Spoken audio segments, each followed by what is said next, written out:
Um, so to go on to the C then, Simone, that's the creativity.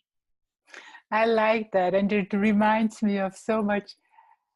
Talking about Wayne Dyer, he has this saying, I think he even had it from some of his teachers.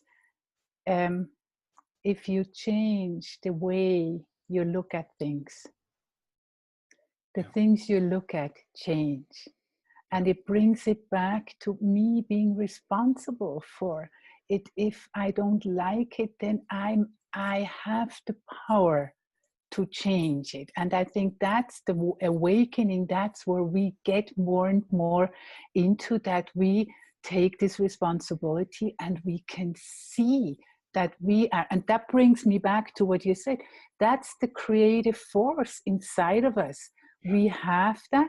It doesn't mean it's easy, and it is there in us, and I really have a sense that we do receive, because it's the layers are getting thinner and thinner, and we do receive also the help when we are willing to step aside and let help come through. And so like this surrendering to listen inside of me, to connect, to see what helps me to open up my heart again and again, when I'm closing down to what is helpful to me, to open up my heart. Are you willing? You don't know exactly how to do, but are you willing? It's almost like this first step. Do one step and I will do 10 for you. Yeah, absolutely. And that brings in as well, if I can go back to this contrasting choice we have, and it is a choice between this new love, in my context, relatively new love way of being, versus that old way of being, survival, existence, call it what you will, that was based totally on fear. Totally on fear. And I know things are within the personal development movement generally portrayed as a choice between love and fear. And I think in its most simplistic form, it is. And we do have that choice. We kind of sit in the middle. So which way am I going to go? Am I going to go that way towards fear? Am I going to go that way? And when I, become embroiled in these conversations around, how much I've changed, if you like, and my answer is very simple, Simone. I've changed because the choice was easy. To live a life of addiction, despair, darkness, where you're living off your nerves and you're just so, you're ill, you're toxic. I was anyway.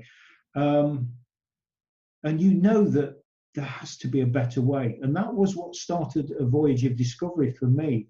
And the more I learned to let go and trust, which is faith, the more that I found that this other way of being, which we'll call love, it's not even a comparison or a competition, because the softness and the gentleness and the divine femininity that Wayne Dyer refers to, it's powerful.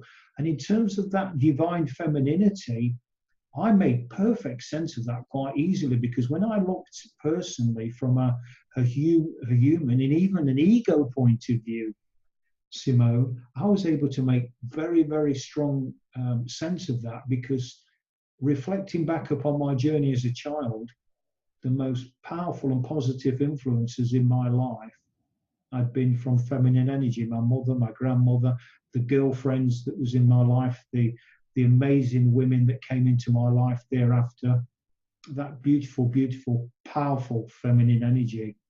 So for me, that is, when people talk about choices, oh, well, yeah, it's okay for you, you've got it all sorted.